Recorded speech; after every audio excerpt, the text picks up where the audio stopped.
विघ्नेश्वराय वरदाय सुरप्रियाय लंबोदराय सकलाय जगज्जिताय नागाननाय श्रुतियज्ञ विभूषिताय गौरीसुताय गणनाथ नमो नमस्ते। इष्टदेव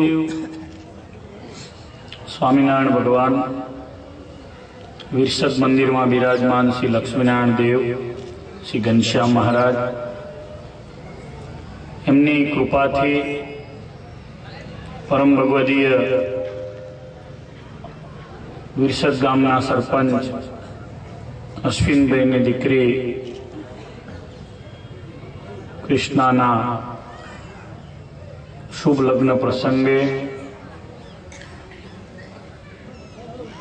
खास अश्विनभाई प्रेम ने वश थई અને અત્રે પધારેલા વડતાલ લક્ષ્મીનારાયણ દેવ પીઠાધિપતિ પરમ પૂજ્ય આચાર્ય મહારાજ શ્રી આદરણીય બ્રહ્મનિષ્ઠ સર્વે સદગુરુ સંતો, શ્રી હરિના લાડીલા સર્વે સંતો, અશ્વિનભાઈ, બિપિનભાઈ, મહેન્દ્રભાઈ ના પિતાશ્રી, સર્વે એમના સંબંધીજનો, અરુણભાઈ વગેરે સત્સંગ આગેવાનો,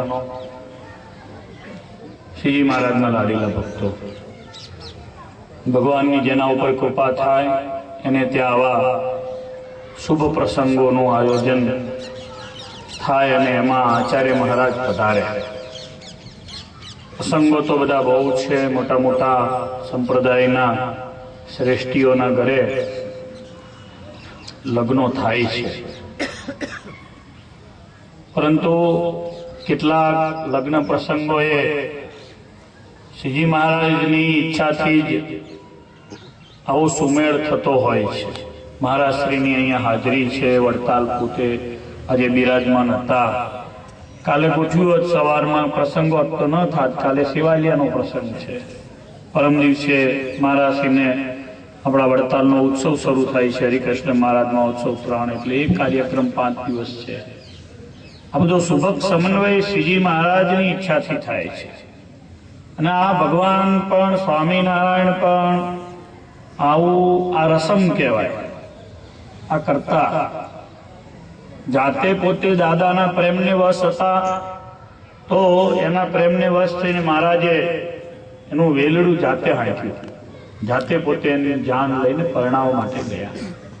ભગવાન હતા તો પણ ધરમપુરથી કુશળ કુંવરબાઈને મળીને પાછા આવતા હતા। ગાંફના દરબાર સાહેબ એમના દીકરાના લગ્ન હતા।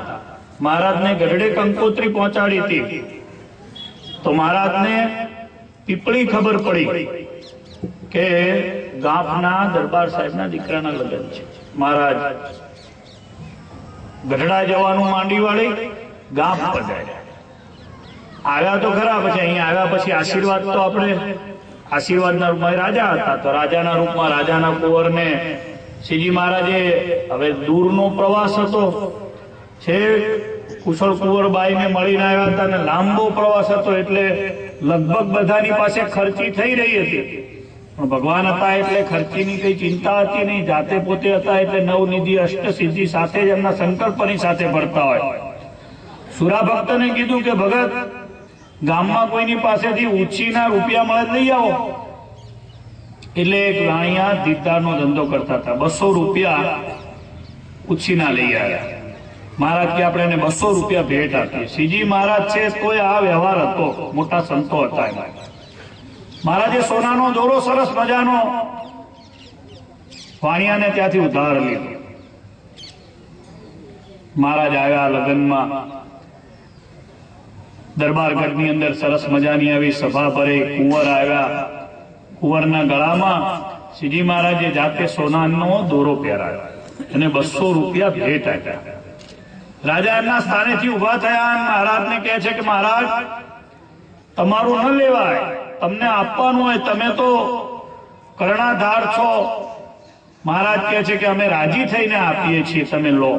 તો કે મહારાજ આમાંથી 2 રૂપિયા અમે લઈએ છીએ।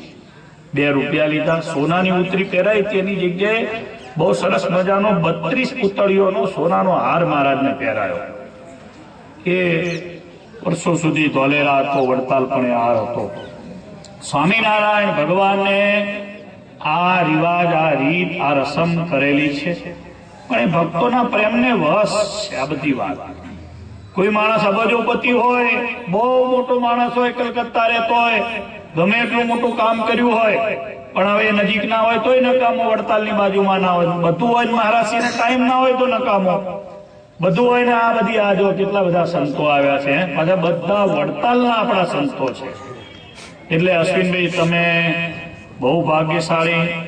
બિપિનભાઈ એમના ભાઈ અમેરિકામાં આપણું ફ્લોરેન્સમાં મંદિર નવું થયું છે ત્યાં રહે છે, મંદિરમાં બહુ સક્રિય ભાગ ભજવે છે.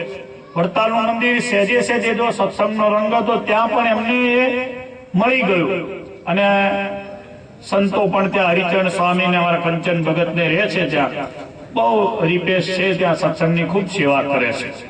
અશ્વિનભાઈ પણ એવી સેવા કરે છે, સંપ્રદાયના પાયાની સેવામાં એ કામ લાગ્યા છે, એને પરિણામે એમણે મસ્તક મૂકીને સત્સંગની સેવા કરી છે. પ્રેમને વશ થઈને આજે આચાર્ય મહારાજ અહીંયા પધાર્યા છે. એટલે લક્ષ્મીનારાયણ દેવને પ્રાર્થના કરું, આચાર્ય મહારાજ પણ એવા રૂડા આશીર્વાદ આપશે કે લક્ષ્મી અને નારાયણ જેવું જોડું. સત્યમને મેં કંઠી પહેરાવી હતી, વરસ થયું, આપણે વરસ પહેલા વડતાલ આવ્યો તો સત્યમને કંઠી પહેરાવી હતી, પૂજા આપવાની બાકી છે. મહારાજને પ્રાર્થના કરીએ ખૂબ સારો સત્સંગી થાય, તો આ મૂળ બને જણાવે ને, એટલે ત્યાં પણ એવો સત્સંગ થાય. શ્રીજી મહારાજને પ્રાર્થના કરીએ કે ખૂબ સારા એકાંતિક ભક્તરાજ થાય, ઘરમાં સત્સંગીના દીકરી આવે છે. લક્ષ્મીનારાયણ દેવની નિષ્ઠા રાખજો. હરિકૃષ્ણ મહારાજ આપણા ઈષ્ટદેવ છે, એની કાયમ ઉપાસના રાખજો, અને ભગવાન બંને નવ દંપતીને ખૂબ સુખી રાખે. આ તો ચક્રવત પરિવર્તન છે, સુખ અને દુઃખ એ જીવનના પાસા છે. ગાડું લઈને નીકળ્યા ને બેયમાં તો ચાલ્યા કરે, એટલે એવું સમજીને એકબીજાએ સહન કરીને જિંદગી પૂરી કરવાની હોય છે. મહારાજને પ્રાર્થના કરું કાયમ તમારા જીવનમાં મહારાજની કૃપા ભળતી રહે, લક્ષ્મીનારાયણ દેવની કૃપા ભળતી રહે, એવું તમારું લગ્ન જીવન સફળ થાય. એવા પરમ પૂજ્ય આચાર્ય મહારાજ પણ રૂડા આશીર્વાદ આપે. આ સૌ સંતો એ પણ બેઠા બેઠા રૂડા સૌ સંતો પણ આશીર્વાદ આપે છે. તમારું ભગવાન ખૂબ સારું કરે. તમારી દીકરી અને જમાઈ ખૂબ સારા સત્સંગી છે, અને વિશેષ સત્સંગનું બળ મળે એવું મહારાજ એમના ઉપર કૃપા કરે એટલી પ્રાર્થના. જય શ્રી